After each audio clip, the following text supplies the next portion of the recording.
my glasses down. So where are we going to do this, Andy? Everything gets a little bit more precarious when we're on the road, It's like everything is like touch button slowly. So today we are broadcasting from the Beach House Hotel on Zandvoort aan Zee. Zandvoort aan Zee, yeah, we are in Zandvoort aan Zee. This is day 3 on what? The luxurious Zandvoort aan Zee. Nah. And this third day of his pilgrimage. West Coast. This is the third day, 60 kilometers away from Hoek van Holland. Yes. And we're going to discuss. And I also want to say we're sitting on a bed together. Yes, we are. In the hotel. Let's see if we can improve our lighting. Looks like we're overexposed, doesn't it? Too much light from outside. Too much dust. Jeez. We didn't pick the nicest hotel. No, that's for sure not. It wasn't me. It was your wife. I know. Marani does all the bookings. We're going to discuss the one thing that changes everything. And where are we going to do that? In a hotel room. In the middle of Zandvoort aan Zee. On a wonderful chaos, people.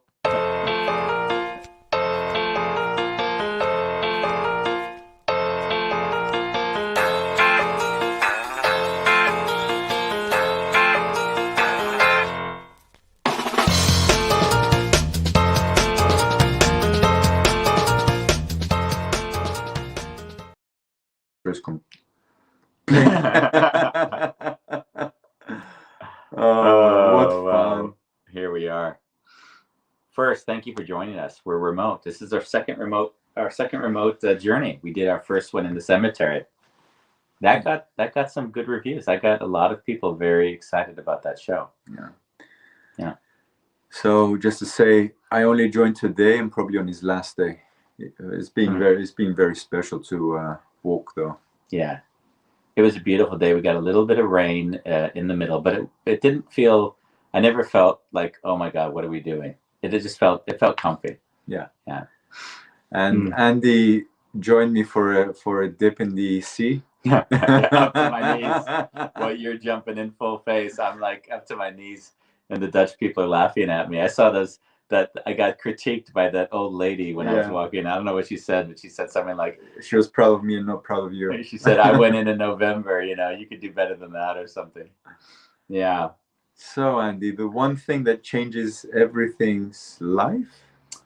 Yeah, the one thing that changes everything. I mean, it's such a weird title. When I had to read, what the hell are we going to talk about? Yeah, well, the title of it was something totally different, and I changed it. The title was Personal versus Impersonal. Yeah. And then I wrote that, and I looked at the title, and I said, what is this?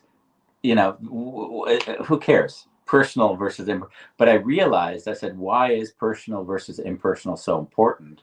And it dawned on me, and it was funny, the words came exactly as I spoke. Oh, this is the one thing that changes everything. Like that was what I heard come out of my mouth. And it's really true. Like we're going to go into depth, but principally using this in my own life, I see how it changes and strengthens my relationships. Yeah. I would say in my life, my mentor Case spent years driving this into me. He wouldn't use the word personal versus impersonal. He didn't say that. I think that's a vernacular that I hear more often today. You're taking that personally, stop reacting. It's all very much judgment of a behavior, and it's done in a kind of a pejorative way. Mm-hmm. But what he would often do, and you've seen me do it with you even, is that he would often, when I would use I am statements, I am not good at that. Yeah. I am incapable, or you are, or I, he would, wow, that was my backpack.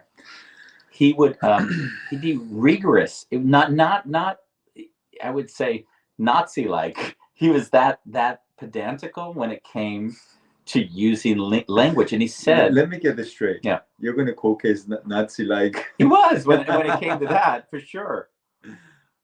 And what he said, and he was really always very clear on this, he said, Andy, the language you use defines how you're interacting with the subject in your brain.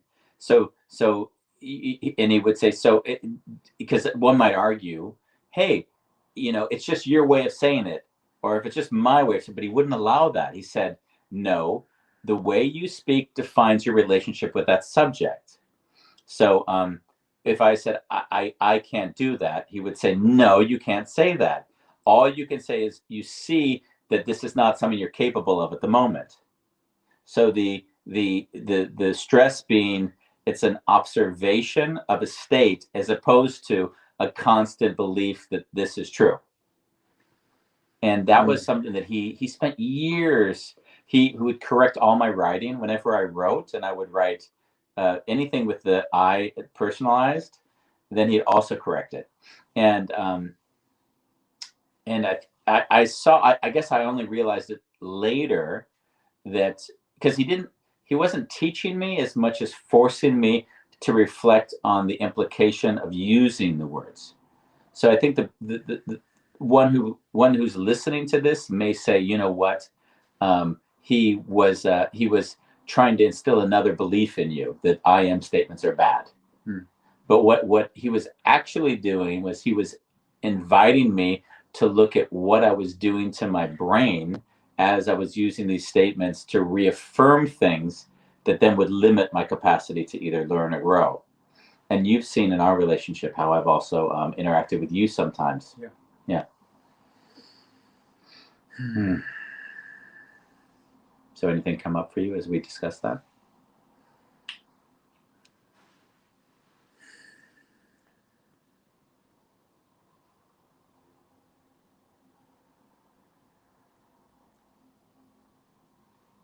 No, I'd like to get into examples of how it shows up. Yeah.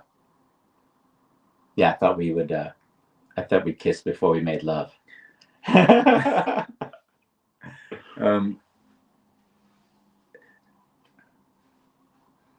I think people take this subject for granted, actually. In general, like, it's not something that's really talked about. Well, they would say, why are you taking this personally? Yeah. So I think in that way it's talked about. Yeah.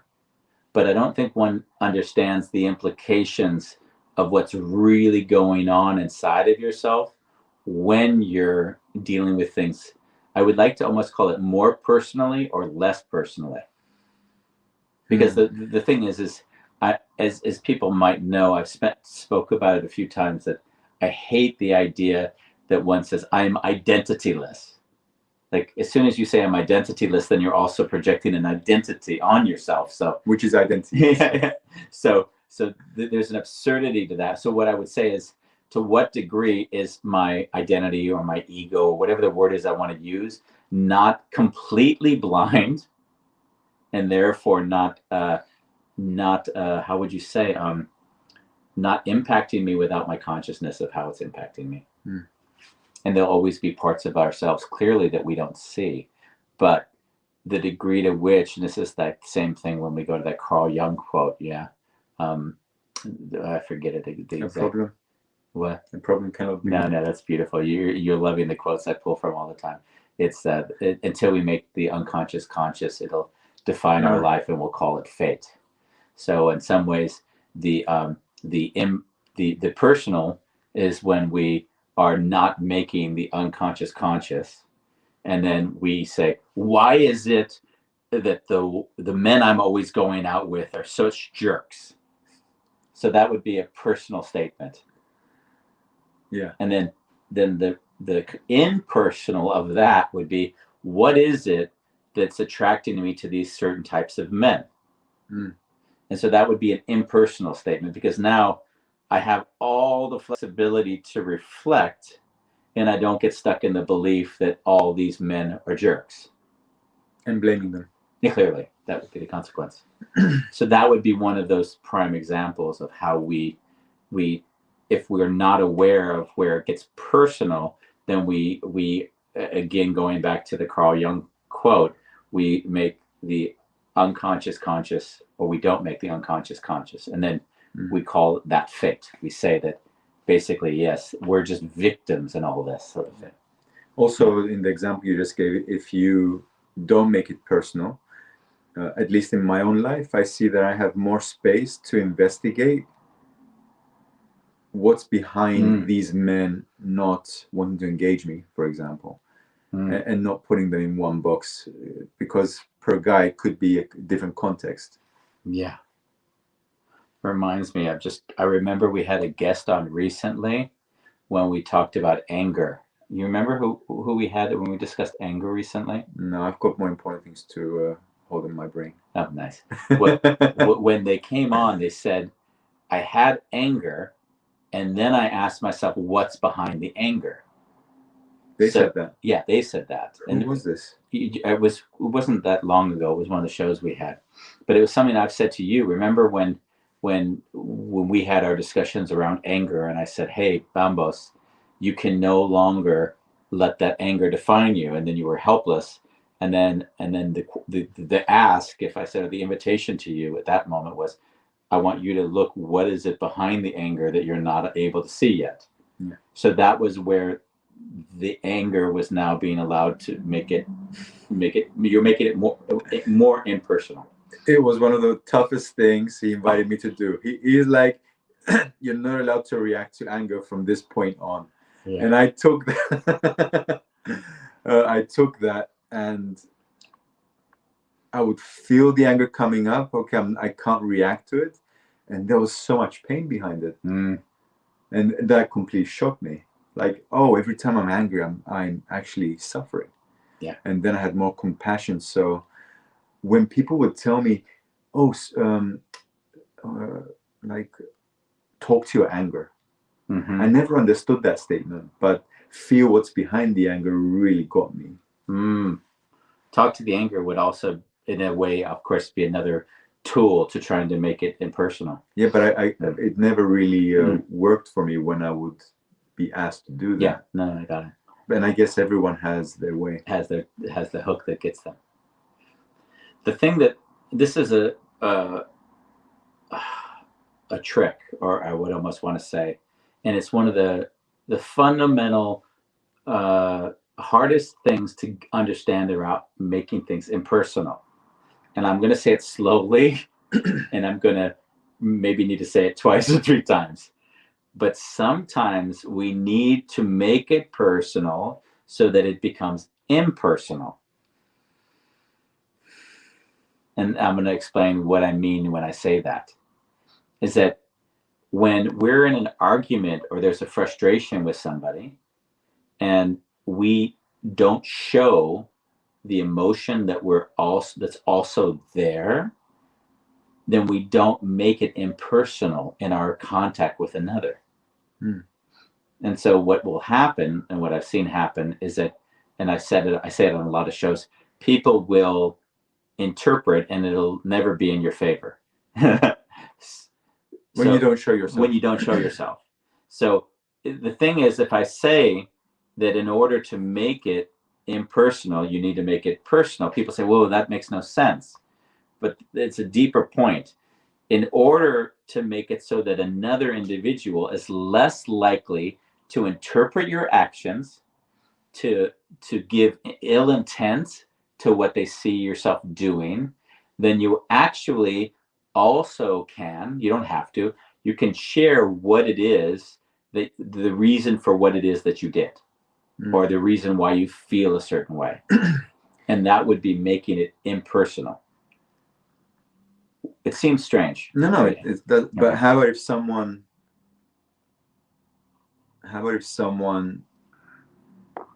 is judging you for something without having a question? Do you still, like, I'm always in my mind, it's like, oh, if they don't have a question, then it feels like I'm defending myself. Okay, so let's go just to take it. So what you see is that the other person is taking it personally. Yeah. So as soon as they've judged you and they haven't revealed what it is that they observed as an observation that they're actually finding not good, right? If we put a value good statement, or bad. Yeah, then basically what they're doing is they're now judging you and they're making it personal. Yeah. So then the question is, how do you deal with an individual who's making it personal? That would be the question. Oh, and that would also depend on the context, what kind of relationship I have with the person. Clearly, but there are certain rules, I think. So, and we talked about this rule on a prior show. It might have been even one of the last shows we did.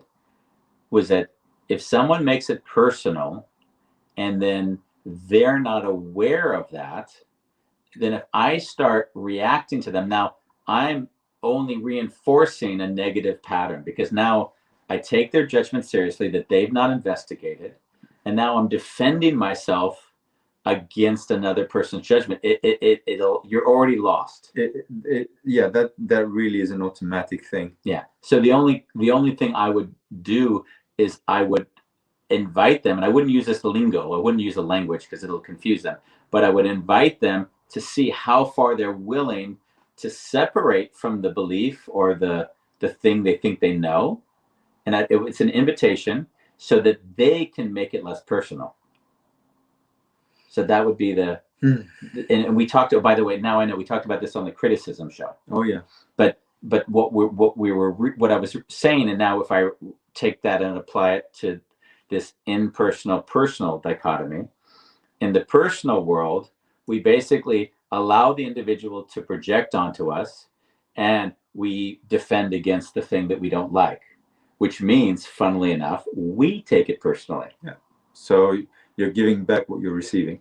More than that, interesting. So he is judging me, or she, doesn't matter, is judging me. If I react to that, at that moment, it means I've taken it personally.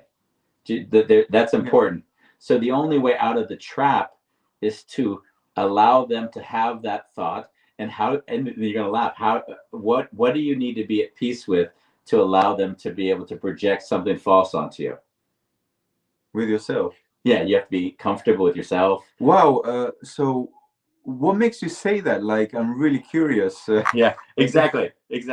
But the funny thing is, when I've done that, and it's not and I can't say it's a technique, but it is, I'm genuinely curious to see what are they observing in me, and what are they reacting, because they might be seeing something in me that I'm blind to. Sure. So it's an opportunity to explore and get to see myself through someone's eyes.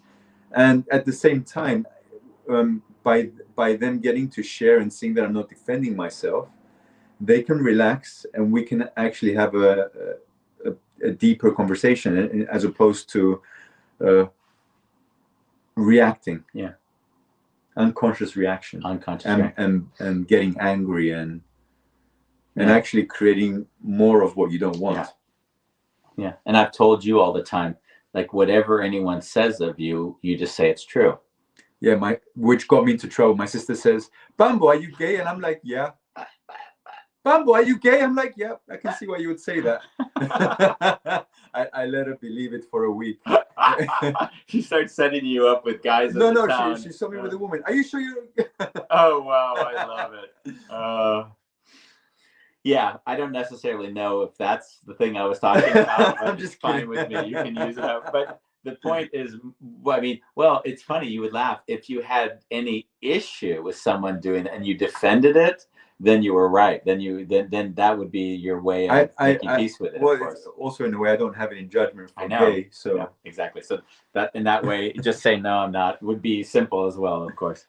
But the thing that I guess the reason why I called it the one thing that changes everything, is because I noticed something of how I navigate the world that changed when I really got this.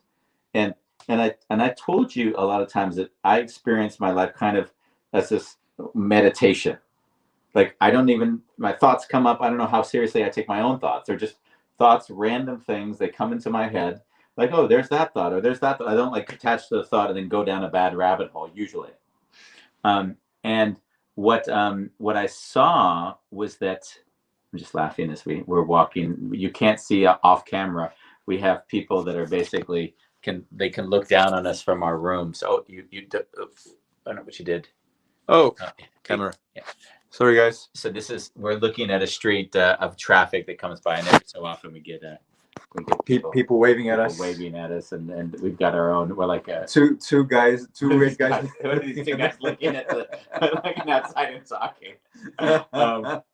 So sorry. I'll go back to my original thought here. Do you remember it? No.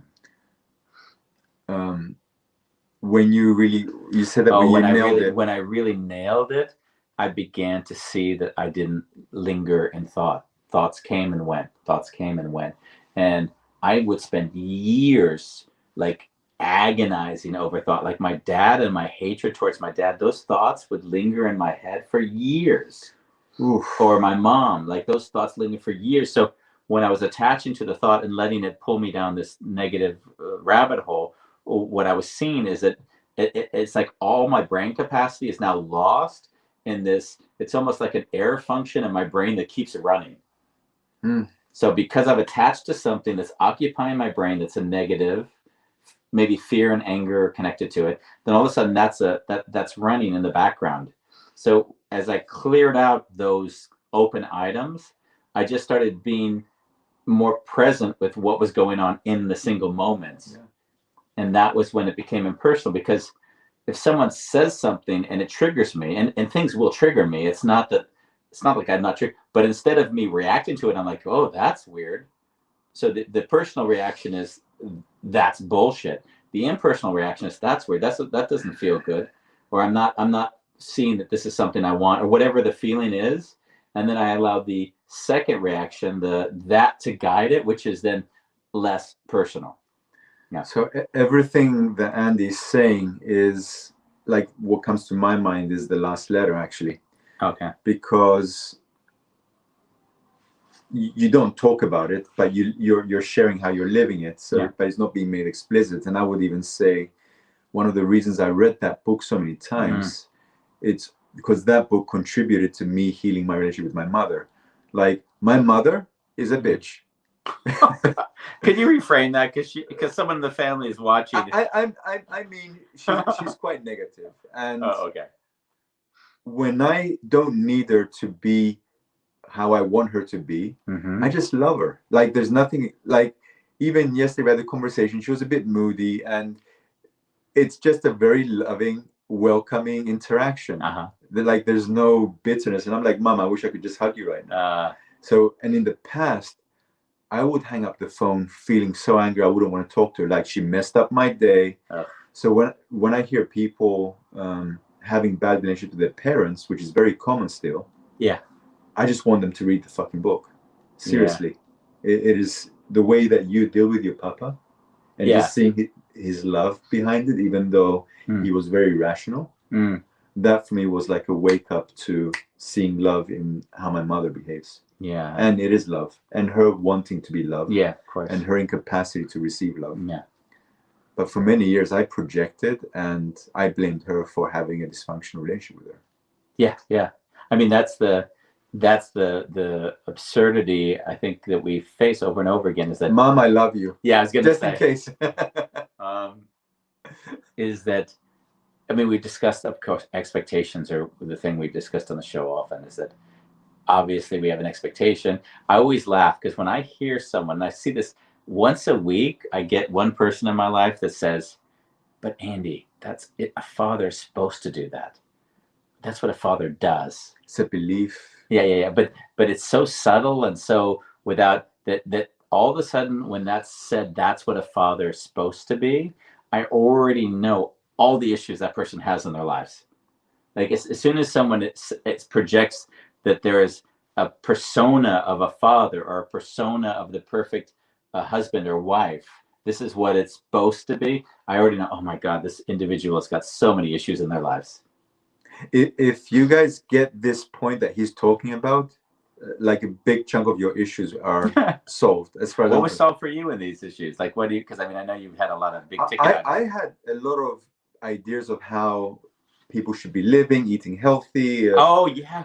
Oh my God. Like, oh my God. Once I saw how that wasn't serving me, and just allowing everyone to be them. Yeah.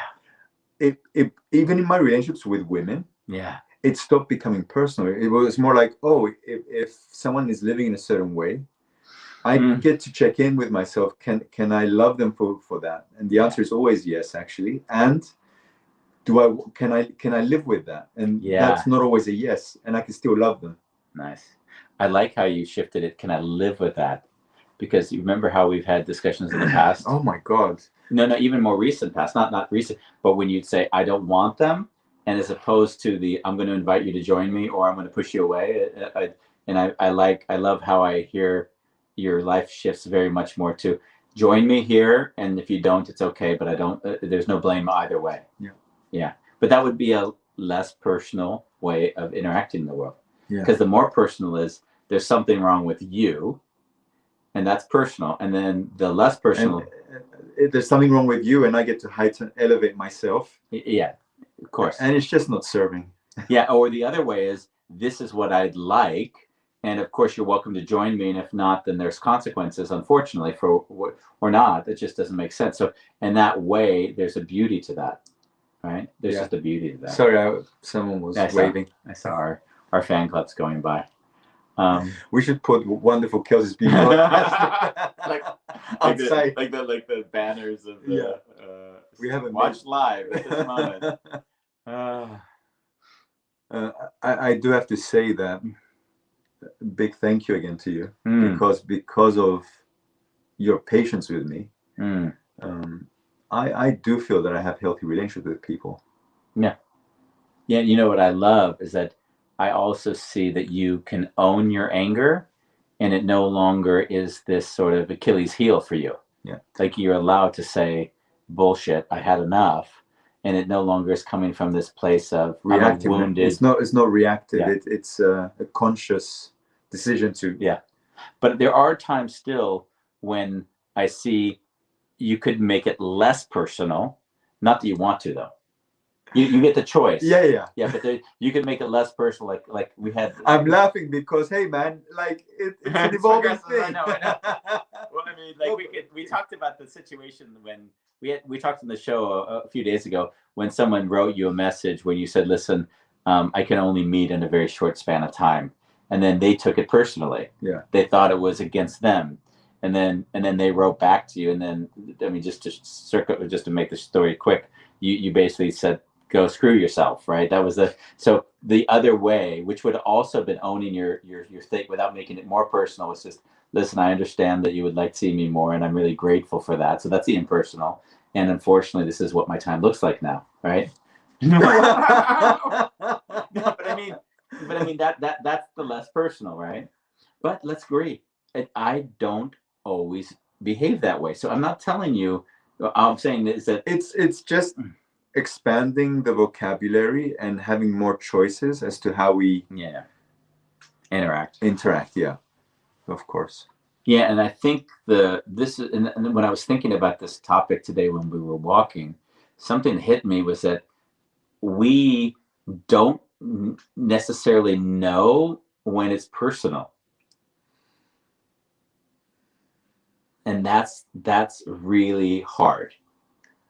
So you mean if someone says something, we don't know if there's so it's always like, oh, by asking questions, right? Well, there's two things. So there's the technique of how to deal with it when it becomes personal, or when we're aware that it may be getting personal. And then I'm saying that an individual doesn't even know that it's personal.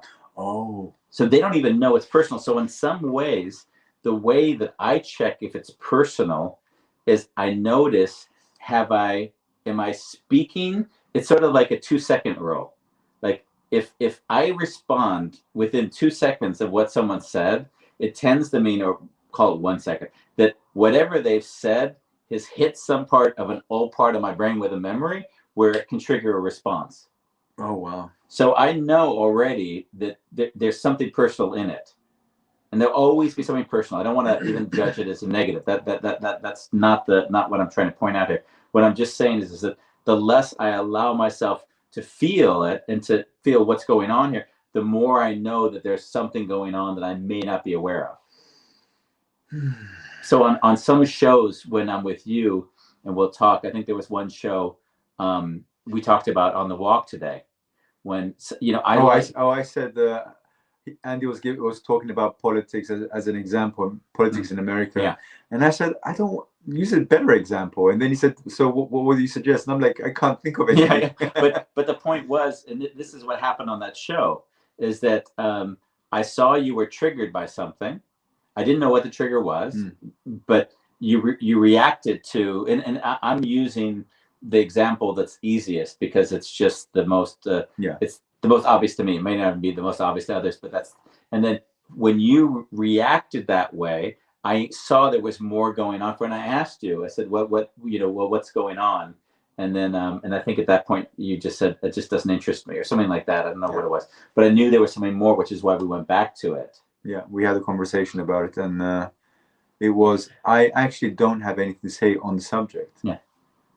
And that was where... And I feel excluded. Yeah, and then you feel excluded. Yeah, and so that was where, on that show, it would have been less personal. If I shared that. If you shared that. Yeah.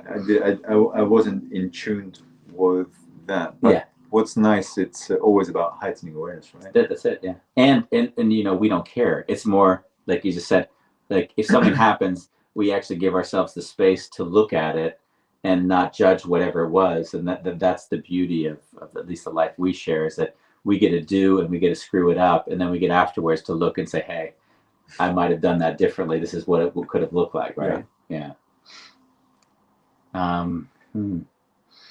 So there was, as maybe tips, because there will be people listening that may wonder, how do I heighten my awareness around the personal? So there's obvious things, I would say, Step one. Yeah, like 5 ways of... Don't do that. No, obviously. I think the one thing I've noticed is that if I'm not connected to what the other person is saying, but I'm thinking about my own thoughts, that tends to be a big indication that it's personal. So if someone says something, I always use the same example because I just don't have good ones, is when my dad spoke really poorly about my mother. Is that when he did that, and I told you in the past I would have negatively reacted and started to fight, the shift in our relationship came when I heard him say it. I didn't react. Actually, I thought, wow, that's weird. That was the feeling that came up for me. And then it was all about them. It was all about them. Yeah, you said, Dad. You said, Dad, what makes you say that? Yeah. So, and that's where I know if I can't make it all about them, that's where I know there's a block. In you. In me. Yeah. Because I mean, what you said was, in the past, when you were younger, you would react to him, and then you don't talk to him for 10 years. And we won't talk for 10 years. Yeah. So the whole thing is that how am I comfortable and capable of letting go of whatever it is I think he should know, he should see me, he should value me, this is what a dad should be, all of that. That's not right. Shit. Can I let go of that so that this person has the opportunity to fully be seen and heard?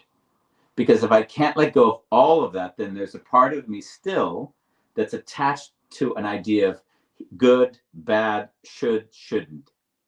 Yeah. And also share a little bit what happened when you gave him that space. Because in the past, you would react and then he would get angry.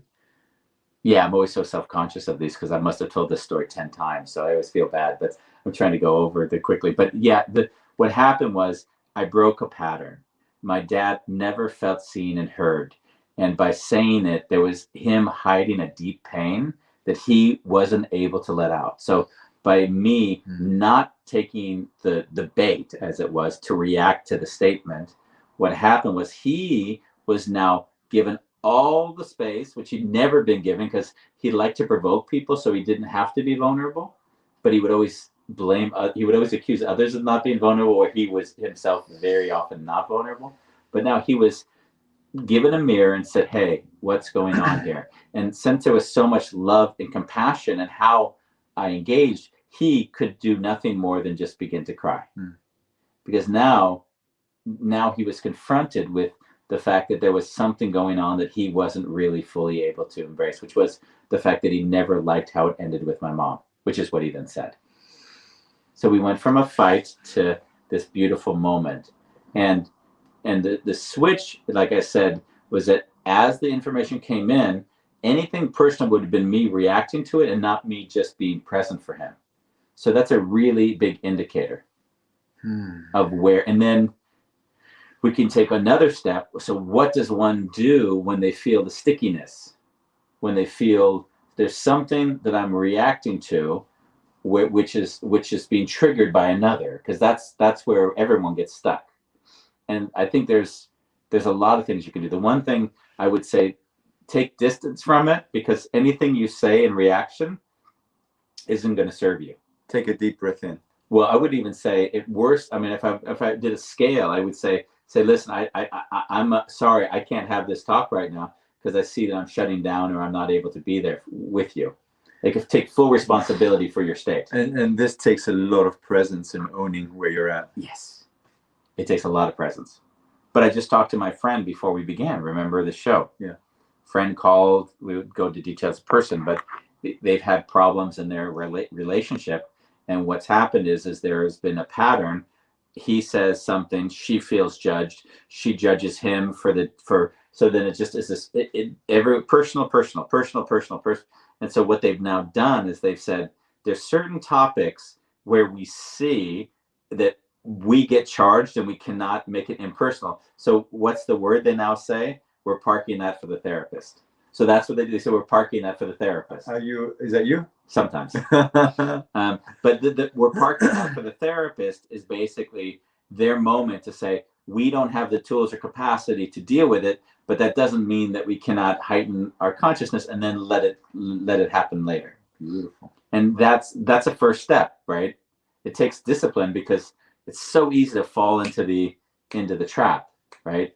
I'm right. Now. So that's kind of the one thing that with this impersonal dichotomy that I find really important is that either you break the pattern by putting a pause in place, or this is what I often will say to you, and I think it's something that I've repeated 100 times, and I'll repeat it 100 times more, is that if you allow people to interpret, they're going to interpret it, and it's not going to be in your favor. You said in your book also, Andy. Did I? Yeah. Oh, funny. Okay. Wounded Healer. I just don't know the chapter.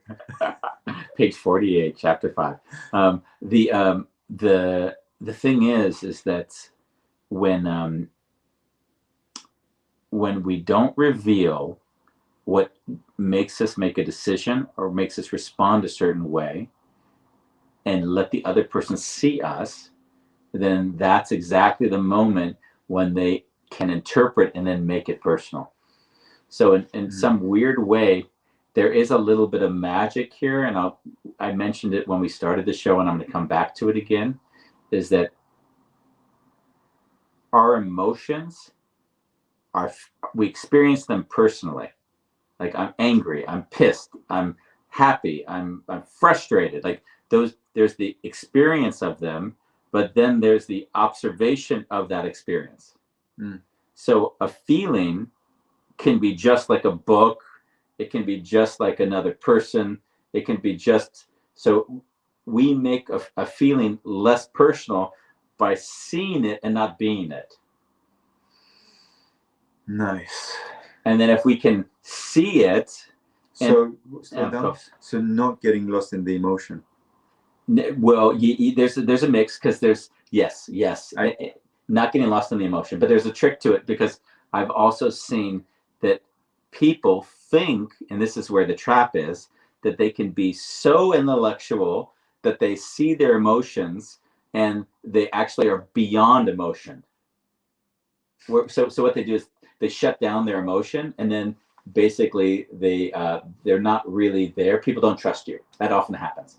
So someone says, oh, I already got through those emotions. I already know that. I've already been in there. So in a way, there's a trap, because there's the seeing and the being. Those two are balancing. It's not like I see and there's no being, or I'm being and there's no seeing. So these two things need to interplay with one another.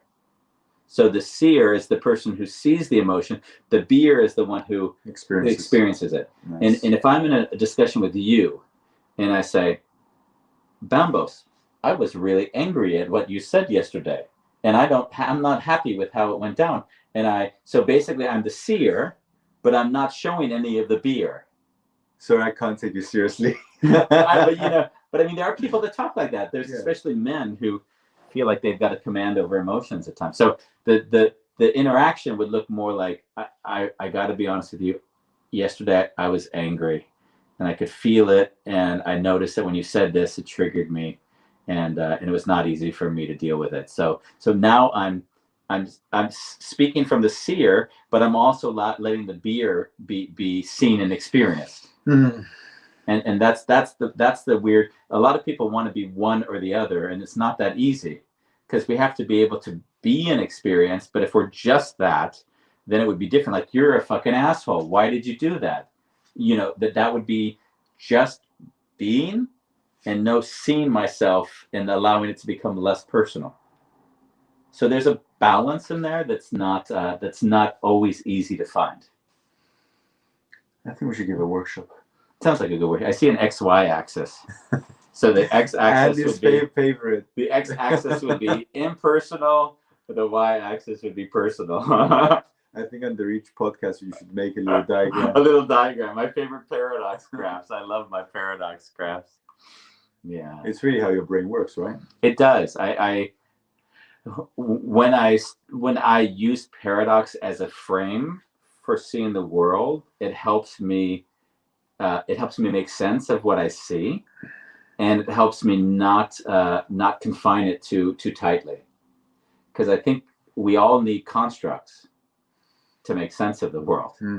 And hopefully we're using constructs which we're not blind to, that they also have limitations. So I often want the kind of Occam's razor. I want the smallest statement that makes the most sense. Yeah. So yeah, when we worked together for years now, and you and I. 2014. What's the day? Do you know the day? Somewhere like July. Oh, is that right? Wow. Yeah. When if we go back to this podcast title, the one thing that changes everything, can you also see how everything we've ever done has always been in this direction? Yeah. And of course, if I said to you, Bambos, this is the one thing you have to learn, it would never have worked, because it's too intellectual. Yeah. Yeah. And it doesn't. I had to embody it. Yeah. And I think what happens is, it's like when you finish when you do more and more of your own journey, you can look back and make sense of it, and it all sounds so reasonable, because we get to write the history in the way that the narrative that suits us best. Yeah. But I think the case, as I mentioned over and over again, my mentor, he would always be so stringent in this one area that in time, like through osmosis, they often would say that in the Buddhist practice, the teacher doesn't teach, they just exhibit the behavior, and then the student learns through the emulating the teacher.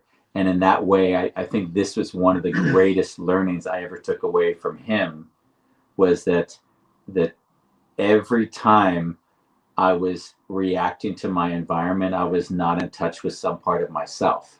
And then life became much more of this inward reflection on what's going on right now. Not over, but right now, what's going on right now. And I think when you might say, Andy, like when I'll come up with words or in situations, it's very much when I'm feeling the spaciousness just to be present with the now, everything comes much easier. And of course, if I'm thinking of future or past, all of a sudden I have a harder time just being connected to the moment. Yeah. And making it less personal.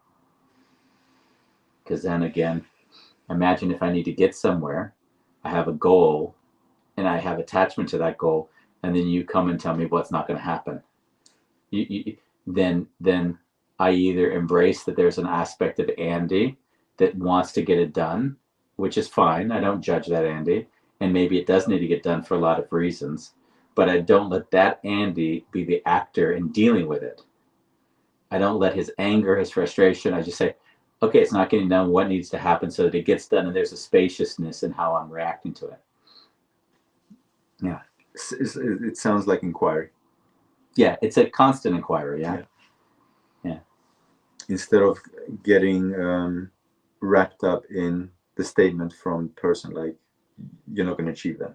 No. Yeah, exactly. And I know you, because how you're interacting with life and with situations like you did with your sister, that was a bit of a joke. But I also know when people criticize you or have thoughts, you react very similarly nowadays. So I don't see you react from trigger so much. No. I also experienced myself. That's why I said in the beginning of the show, I'm really grateful. I mean, if I think about my background, I did not have an issue with violence. Like, I thought violence, shouting, screaming, just being really aggressive was normal. And if I'm sitting in this body, this moment, and like I can see that, and I feel deep gratitude for the. And I mean, truth be told, meeting you was one of the biggest blessings I've had. But I'm not going to put you on a pedestal. You're still an old fart. Yeah. Well, I mean, it's funny because Case was that for me, right? Yeah. And I think what people might confuse with is the difference between a deep appreciation and love and elevation. Yeah. Because I think people may think, oh, I'm sure there's people that would say, I'm sure there's people say, oh, you're elevating Andy to the point that you're maybe missing your own connection, right? And I would say, I can see why you would say that. That's it. Yeah, that's it, right? Yeah. That's it.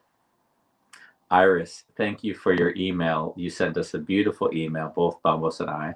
Actually, you're going to laugh. Sometimes I get an email that touches me so much that I pause on it because I feel like I want to be in a space to respond to it. So with your email, I read it, and Edith, I always hate trying to mix up their name with Iris or Edith, but when you mentioned that you've seen every single show we've done, and that really touched me in a way. And I talked even to Bambos about it earlier today, and I sat there and I realized that having you on the journey means so much because we do put so much time and energy into something like this, and who knows who's coming to watch us, who's joining us, who's stayed with us all this time.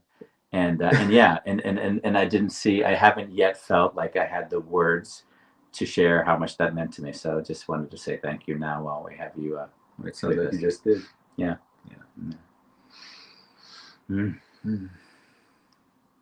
One thing I liked is that she said 80% of the things we say, I think it was 80 was the percent she gave, she agrees with completely, and then 20% she doesn't. I don't know if it was doesn't. She'll defend it if it wasn't, but it was. Yeah.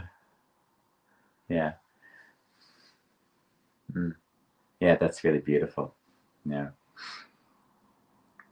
So yeah, that's really something that again, the title of the show was The One Thing That Changes Everything.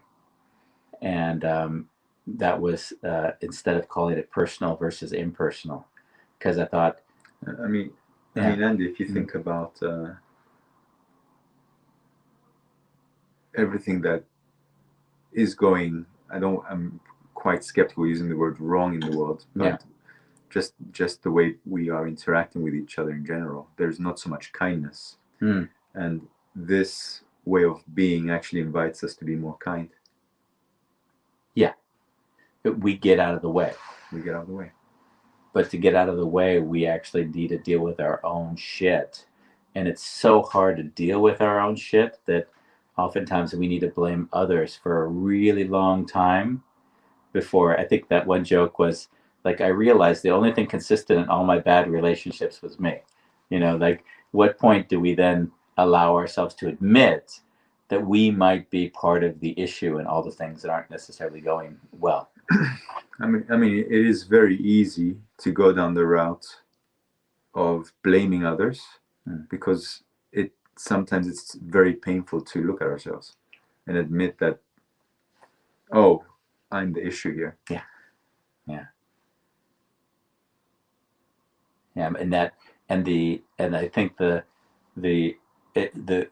again, one of those challenges we face is to say, I am not the issue, but I am also the issue. Because as soon as we make blame, then we go back into the dichotomy again of, is he to blame? Am I to blame? Are they to blame? So that whole way of being is actually the challenge that we all face. How do we move out of that? And then a lot of people will call that a non-dual perspective, right? That's the terminology that's used nowadays when we say not applying value. And I would prefer not to use terms, but to bring it back to an experience, is that at the moment that we see ourselves and we see the actor who's also feeling a certain way, and we see those feelings as not us anymore, or not only us, let's say that, and allow that to evolve. It's everyone's journey. They get that journey. They could have that journey. That's when we have less of the war and the less of the identity and the politics, you hate separation, discussing all that stuff. Yeah.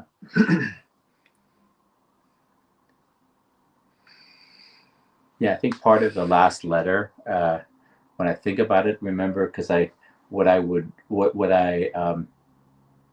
spent a lot of time on the last letter was talking about living in the many different countries and what identity I took from those countries and what I learned about myself from being in a different culture. So the thing that really I think that I got served by in my life, and that they often say travel is the best education, was that the assumptions that I'd made about what normal was based on everything that I was indoctrinated with as a kid.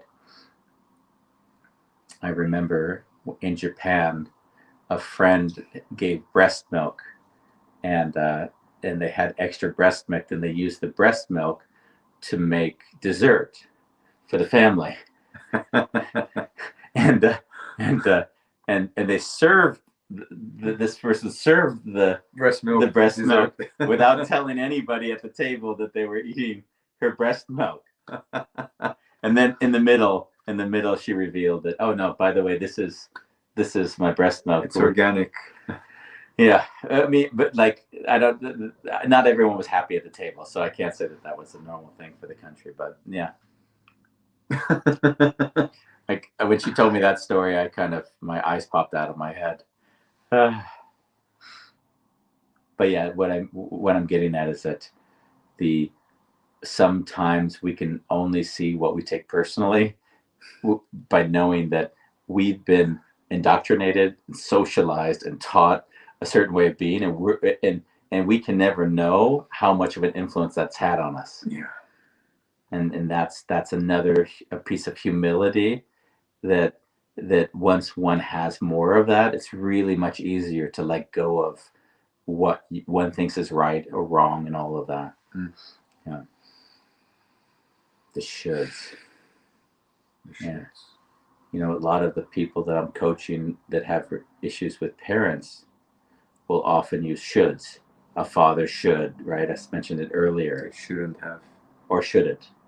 A real dad loves his son regardless. That kind of terminology.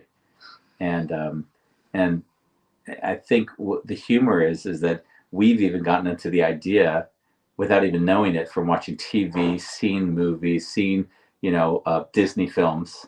How everything should be. How everything should be. And we compare it to that. And then we compare it. And oh wow. And I always laugh like, wow, these subtle things that are happening where these are the things that are making it personal for us, and we don't know it. I have a nice story. Yeah, please. A friend, maybe she's watching. She shared with me that she doesn't have a good relationship with a 3-year-old son. Okay. So her 3-year-old son, Mama, I don't want you. And the little boy was very close with the father. So when the father's working during the day, he would throw things at her or just didn't want anything to do with the mother. Mm-hmm. And the mother would react to that by saying, okay, I'm leaving. So the little boy would push her out of the door and then she would go into the garden and start gardening, and that would have been the relationship for a very long time.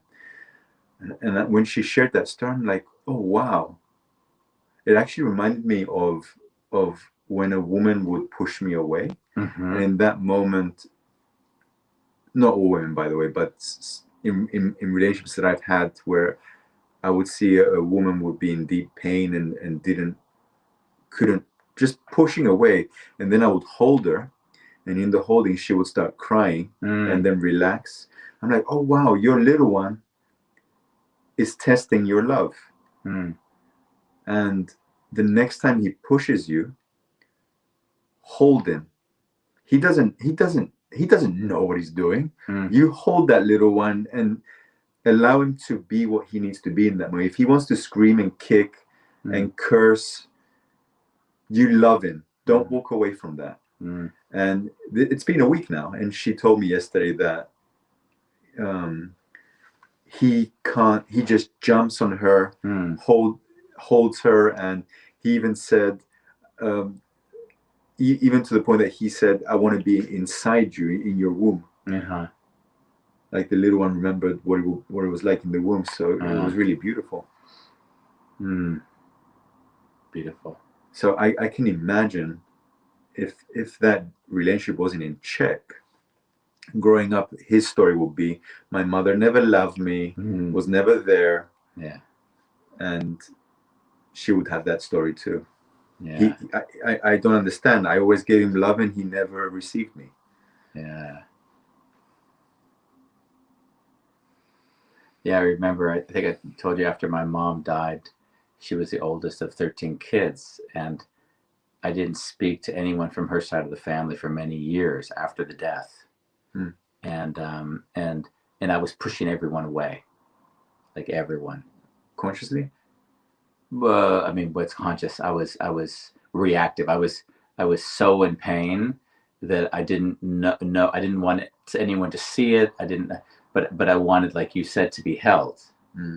And so I remember, as you just said, I remember feeling very resentful that they weren't there for me, although I was pushing them away or I wasn't reaching out. But I'm like, they weren't there for me. That was my narrative. When I needed them, they weren't there for me. And it took me a lot of years to like see, like not only I wasn't there for them, you know what I mean? Like the weird narcissistic idea that everyone is there for us. Yeah, like I lost a mom, they lost a sister. So that took me. It goes very much to what you just said. Is that I know well how many years I spent emotionally shutting down and then blaming the other for not being able to see my pain. And I couldn't show it, so how would they even know that was there? That was the crazy part. Yeah.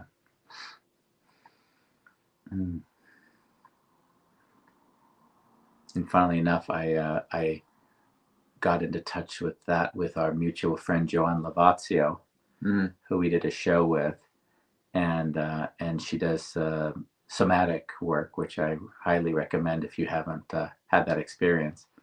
And I remember feeling like I would, I think I was kind of balled up in a kind of a childlike pose and saying, why aren't you there? Don't you see I'm suffering? Why can't you just be here for me? Like I remember feeling all of the childlike terms come into my head. And that was a very healing session with her. Similar, of course, what you just said. Yeah.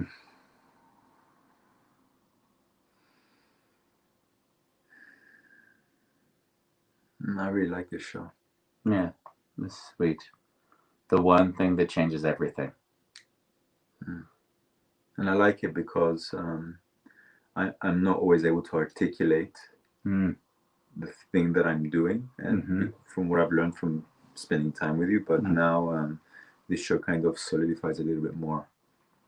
So, yeah. So thank you for being very in depth with it.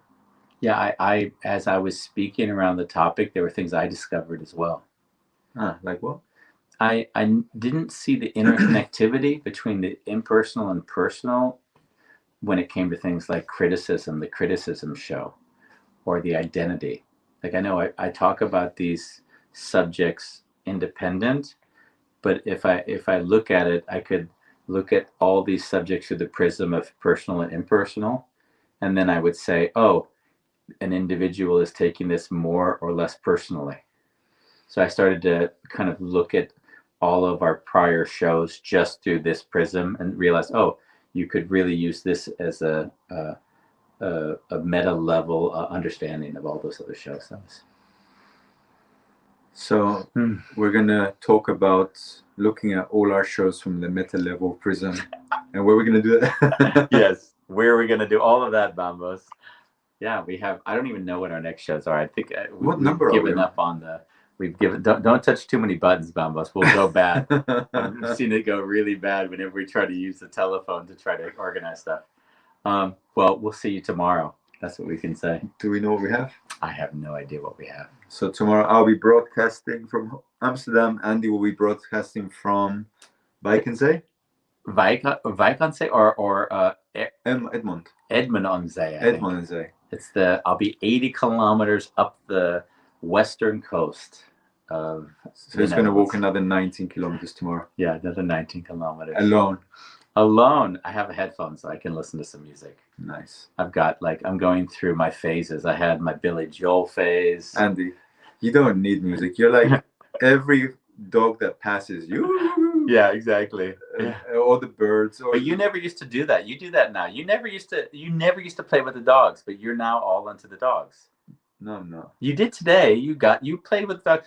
You had dogs chasing you. You I've never seen you do that. You just did that to appease me, I guess. Yeah. Okay. Well, I'll send you several dog pictures. Was it judgment? I feel judged. I think that's an observation that you could have taken personally. We'll see you next time on A Wonderful Chaos.